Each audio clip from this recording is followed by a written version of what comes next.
Hello, my K-drama loving Chingu. Welcome back to my monthly K-drama recap podcast, where I chat about the K-dramas I've finished, the ones I'm currently watching, and the upcoming dramas that look especially intriguing. If you're new here, hi, I'm Jenny, and I've been a K-drama fan for over 10 years. I've watched over 300 dramas, and I've been spending the last few years creating K-drama content, and last year I began this recap podcast. Before we begin, I want to give a big shout out to the patron stans, my K-drama stans out there. Thank you so much for supporting this channel and helping grow such a fun and thoughtful K-drama community. For just $5 a month, you can become a K-drama stan on my Patreon page and help support my K-drama watching addiction. With that monthly subscription, you get access to Patreon exclusive reactions, archived Twitch stream watch parties, and early access to this podcast, as well as YouTube videos and other content I'm sharing out there through my socials. Patron stans get that VIP access, and then the rest of the masses, my K-drama Chingu, get access to. If you're just wanting to hang out, there is a free subscription where you just need a Patreon account and you can follow me for free, where I give updates on what's going on with the Twitch channel. You can also participate in voting for what we watch on Twitch and the Patreon exclusive. That's also a K-drama stan perk, as well as a Chingu perk. And speaking of Twitch, I stream most weekends, currently Saturdays and attempting Sundays at 9:30 a.m. Central Time. I will rewatch K-dramas live and chat in real time. Currently, we are watching a 50-episode drama from 2016 called Six Flying Dragons. So far, very interesting, very blast from the past, but we will be talking about that a little bit in this podcast, since I am currently watching that. So if you are a lover of K-drama and are looking to interact live with a bunch of other K-drama Chingu around the world, please join me on the Twitch channel. It's all under the Jenny86. You can follow me on all social platforms, mostly Instagram and TikTok, with that same profile, so hopefully you'll follow me there. And after all of those plugs, let's go ahead and get into what I watched this month and get into the nitty-gritty of it all. Frankly, I was gonna say haven't watched a ton of dramas, but we are going to be talking about a variety as well. So the first K-drama that we're going to talk about is Can This Love Be Translated? I just finished this. This is a Patreon exclusive reaction, so there's video evidence of me crying my freaking eyes out. This was a 12-episode K-drama. It aired all on Friday, so all episodes came out January 16th, 2026. It was on Netflix. Screenwriters were Hong Jung-un, who they were also a screenwriter for Alchemy of Souls, the first, and season 2, Light and Shadow, which also had our female lead in that. Wonder if there's a connection there. And then Han Mi-ran, I did not look into them, but it looks they were also a writer on that show together, as well as Hotel Luna. So I guess those are the dynamic duo writers, but oh, it's the Hong sisters. Oh my god, I'm so dumb. Everyone knows the Hong sisters. Guys, I'm embarrassed, but yeah, it's the Hong sisters. But I really Can This Love Be Translated? Genre is psychological comedy, romance, drama. I do have a couple hang-ups, just one or two, and not in a bad way. Just kind of, we're not going to delve deeper into that. We're going to say we got closure. That's it. We're not going to continue taking medication. We're not admitting to, I guess it wasn't multiple personality, so it's okay. I don't know. But the synopsis from my drama list, Can This Love Be Translated, follows interpreter Joo Ho Jin and top star Cha Moo Hyu. So I'm not going to go into the synopsis. I read this last time. The actors, the romance, the jet setting. I mean, this was an international K-drama, guys. And the romance, oh my gosh. The comedy was so good here. The comedy and drama mix, it felt effortless. It felt quirky. It felt cute. Even Fukushi Soda's character grew on me towards the end. Oh, the romance between Choi Woo-sung and Lee Yi-dam.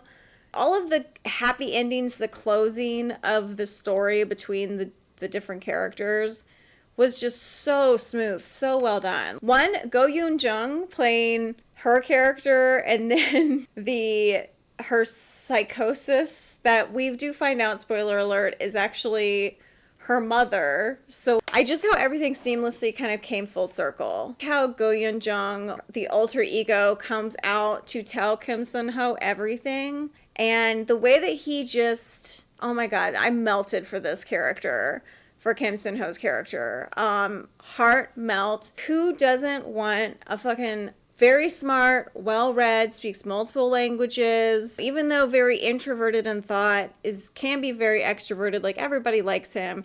He's just a kind, gentle soul. If somebody's in need, he's there. And that's the other thing, is she needed someone like that. And even though he was a little scared of her alter ego bites him on the shoulder, is completely insane. And he sticks around.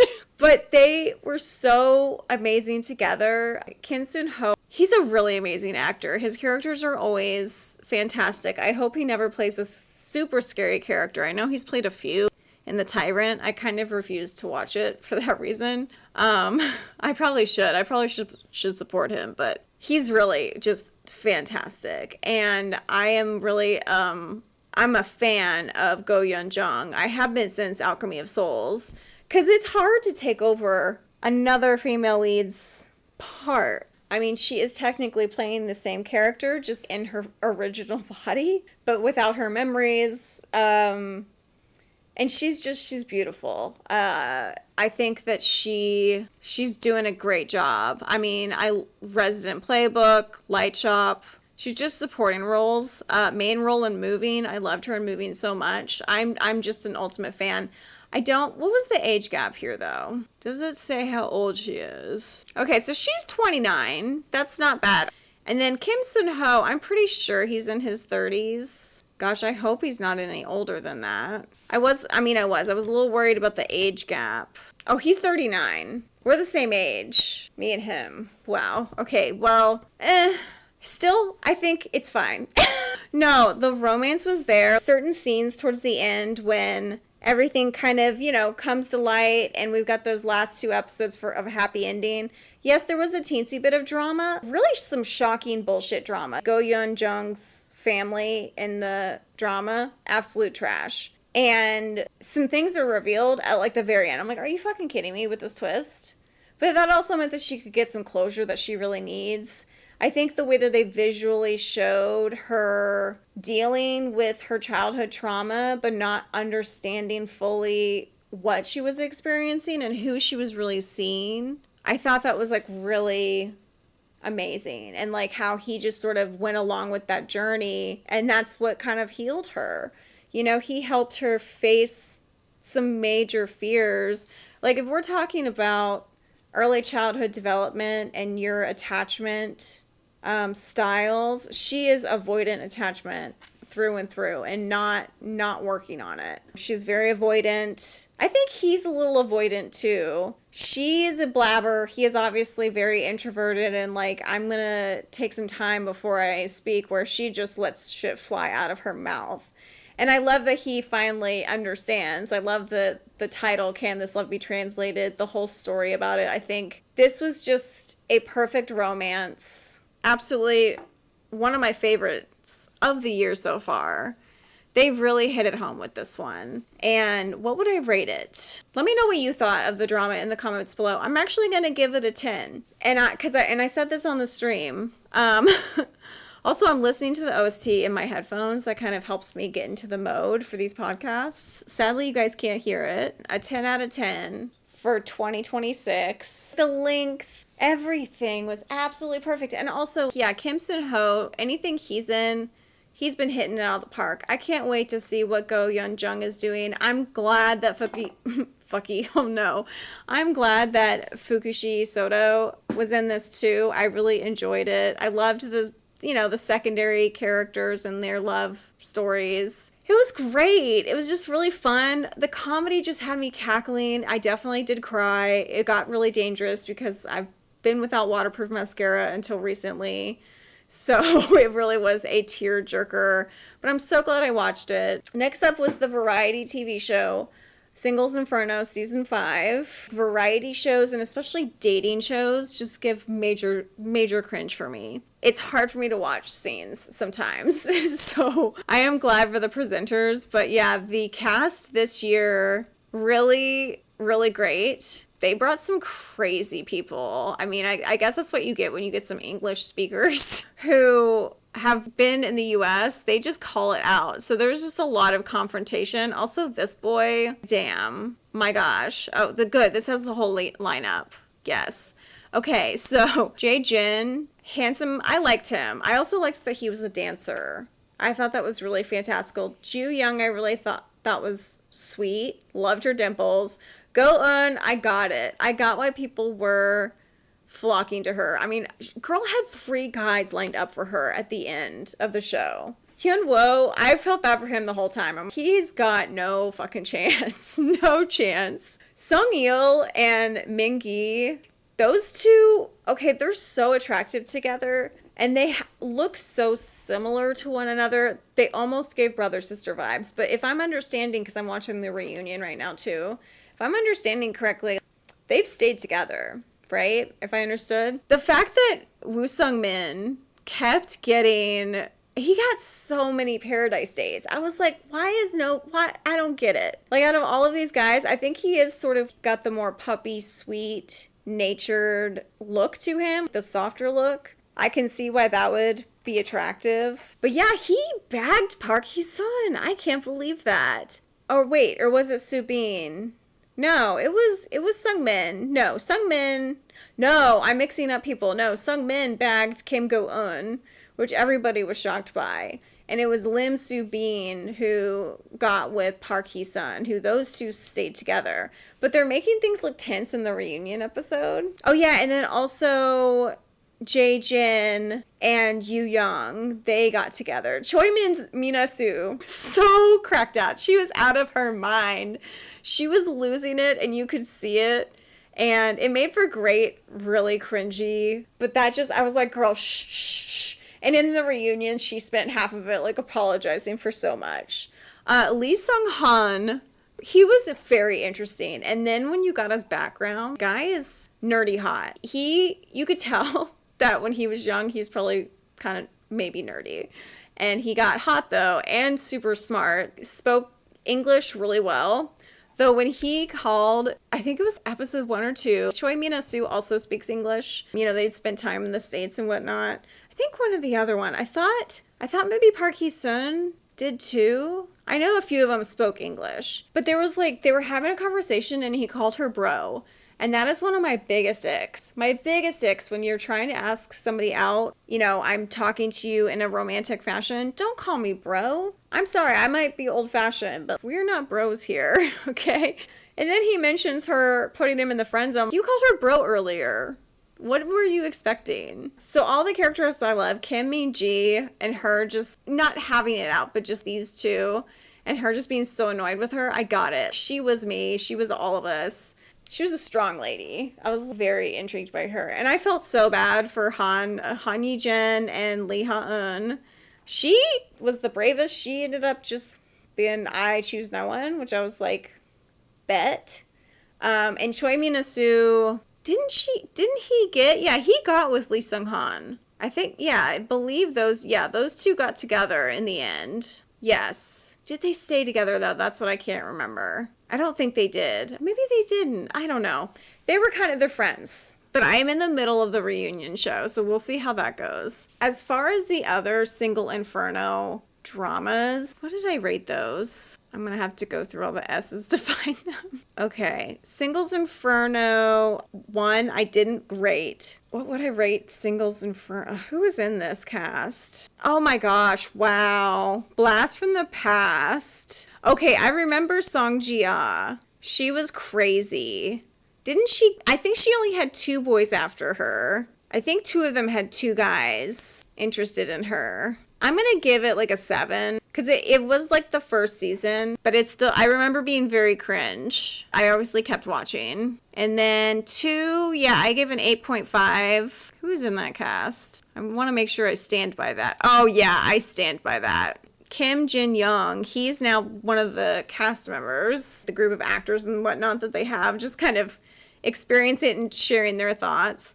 Season 3, I did not rate. Oh, I kind of remember this one. Oh, I remember this guy with the hair. I remember being so icked by him and annoyed. I think I'm going to give this one a 6 because I really don't have a huge recollection of season 3. So, and I'm just going off of carrying memory. So we'll give that one a 6. And then 4, I also gave a 6. So I've been rating things down. Now with Singles Inferno season 5, I frankly really liked it. I felt like it was a little better. All the guys are pretty cute, except for, I forgot to mention that too. Hold on, where's my little photo? That photo was great. Whoever designed this is great. Everything is on my drama list right now. Jo Ik-yeon, the way he messed up with Kim Go-eun, and now in the reunion show, they're like talking again. I'm like, they're just keeping the hopes alive. Stop teasing us. But I didn't think with how he was behaving and talking about Lee Ha-eun in a jokey manner, not getting that she was getting pissed off. She was getting pissed off. She couldn't trust that. That's why she went with Woo Sung-min. The way that Kim Min-ji and Sung Seung-il were starting things in, I think it was the third to last episode or towards the end with Park Hee-sun and Lim Soo-bin and what happened there with, it was Kim Min-ji that he went to Paradise with, if I remember correctly. And he made it seem like he slept in her bed. She finally, in the reunion, gets to see the scene for herself, which I think really actually made her feel better. Yeah, why didn't we let her see that forever ago? That was tough to watch. That was really tough. I don't think I'd handle this dating show well. I would crack out and lose it. Choi Mina-soo. Sorry, Mina-soo. You made great content, though. That was the craziest season in a long time. She gave some one-liners. She cracked out there. She was not mentally well. She was having a tough go, and she was losing it. But you know what? We're up in our approval of this one. We're giving this one a 7.5 this year. So it went up a couple points in my opinion. People gave it 8. It's too cringe for me. Variety is so cringe, especially dating. I just can't do it. I mean, I do it, but this is the only show I really do it with. I used to watch this other dating show where celebrities were going on like honeymoons. I think it was literally called Honeymoon.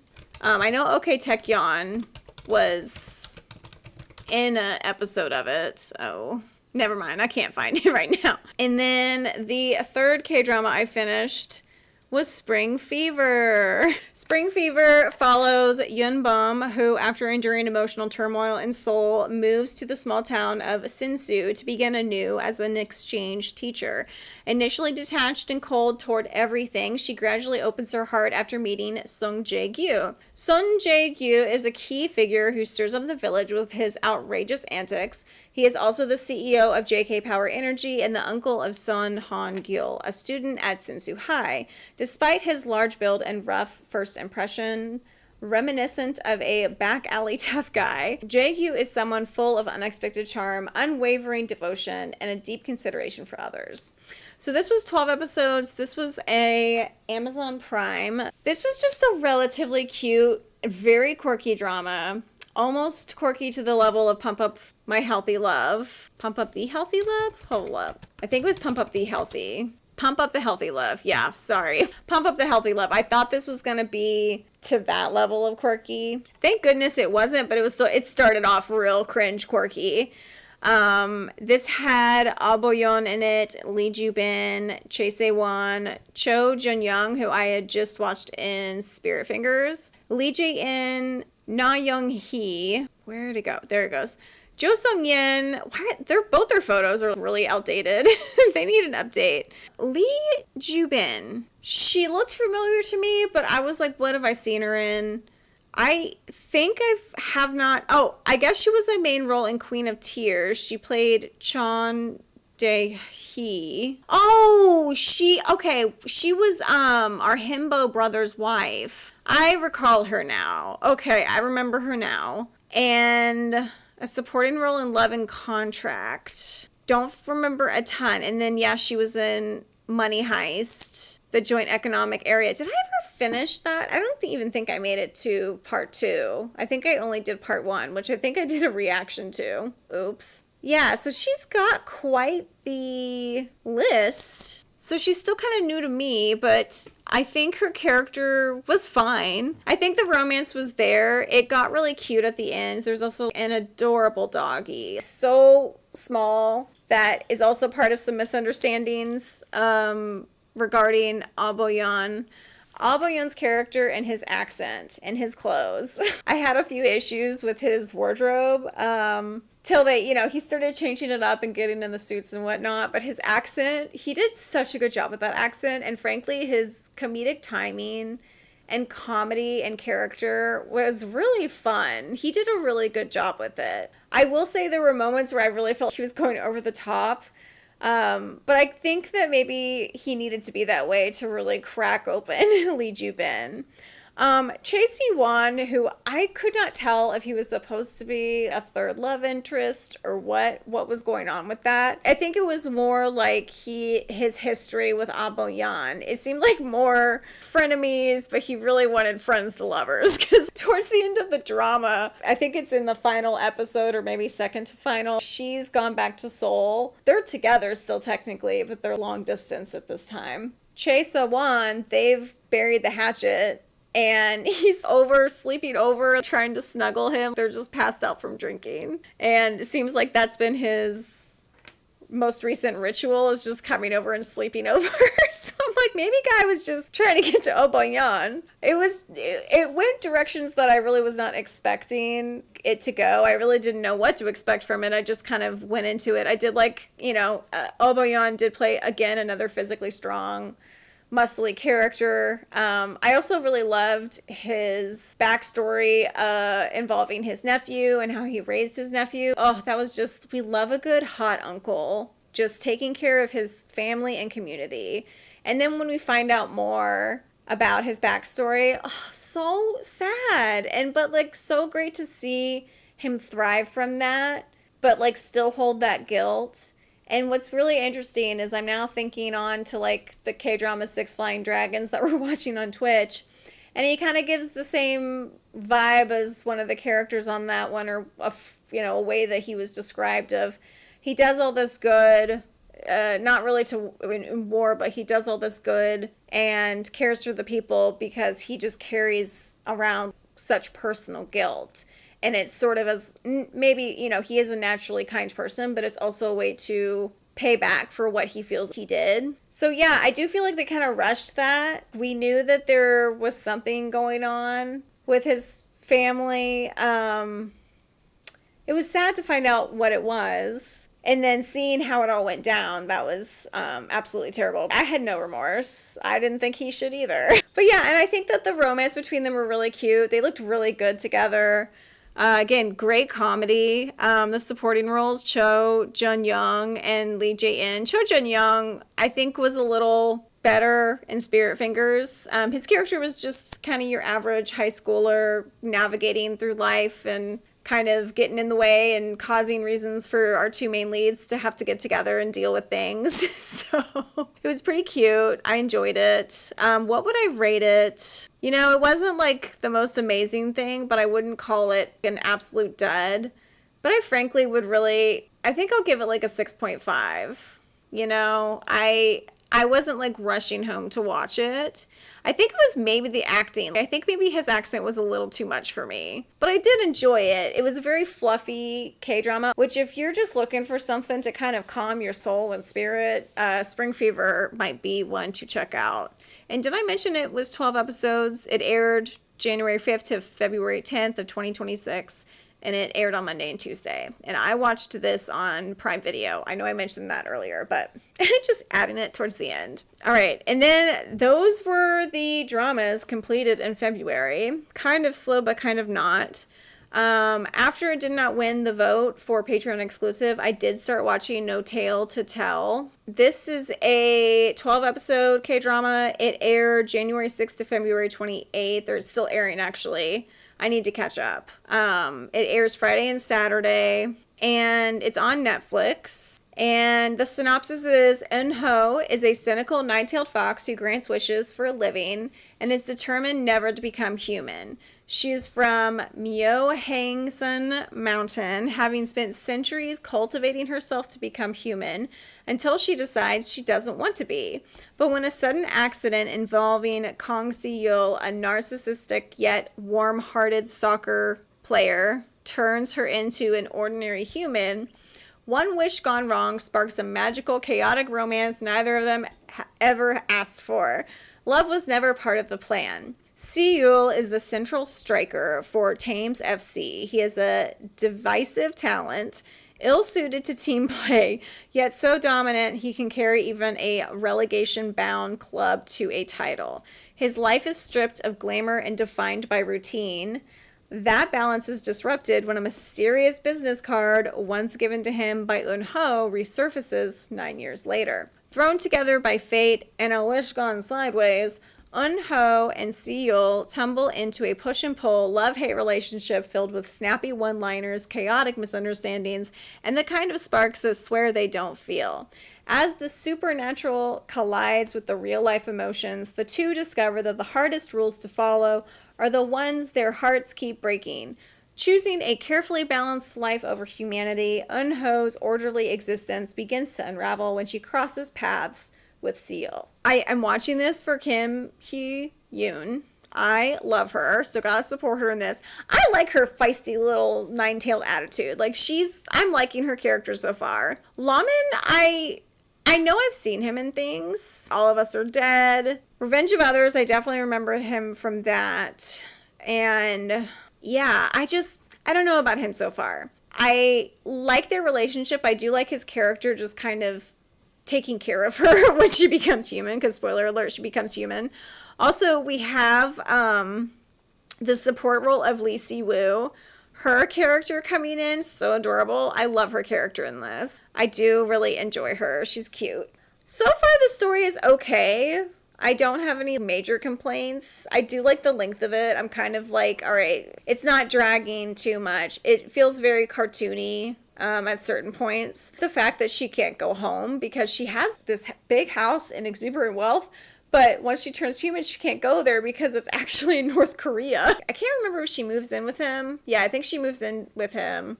And he's living on like a rooftop house situation. So that's kind of like the typical thing. And yeah, them just sort of navigating what the hell happened and what's going on. And I feel really bad for the other character who their lives kind of swap. That's how he ends up. It was like a swap and then a re-swap.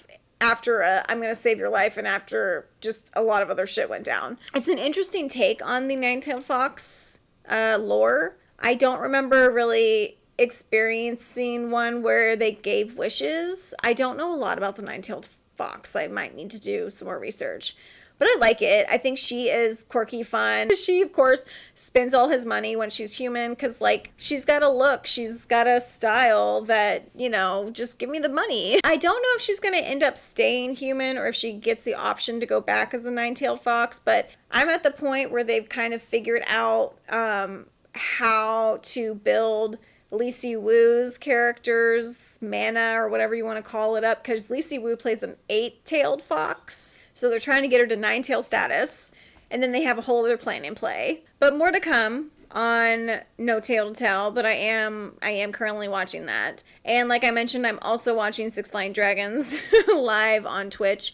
It's 50 episodes, and I said 2016. Oh, it says 2015 to 2016, so I was not lying. But this is 50 episodes. It was a Monday-Tuesday drama. I'm watching it currently on Viki. It has some characters that seeing them in the show is a crazy blast from the past. They look so young, but also still the same.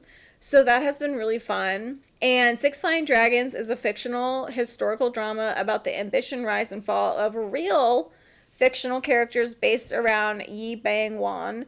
Yi Bang-won was the third king of the Joseon Dynasty in Korea and the father of King Sejong the Great. He helped his father, King Taejo, establish the Joseon Dynasty. So it's kind of based off of historical fact, but obviously fictional. Where am I? I think I just watched episode 8, so I have a ways to go.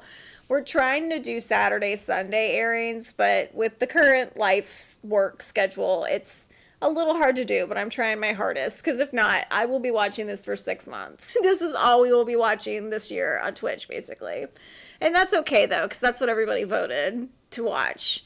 And I am enjoying it. I see why it maybe got 50 episodes. But it has Yoo Ah-in in it, Kim Young-min, Shin Se-kyung, who her character and situation absolutely devastating. And then, yeah, Byun Yo-han and Yoon Kyung-song. And then Chun Ho-jin, who he plays... Is that him? No, he plays the father of him, who they're trying to basically take over Goryeo to make... I think they're calling it New Joseon, the Joseon Dynasty, and make him king. Woo! A lot to unpack there. And a lot of actors that you're like, whoa, he was in this. I mean, this was 50 episodes. This had a cast. And seeing them from 2015 is so funny. Such a blast from the past. I really didn't watch a lot of K-dramas from 2025, 2016. I just said 25.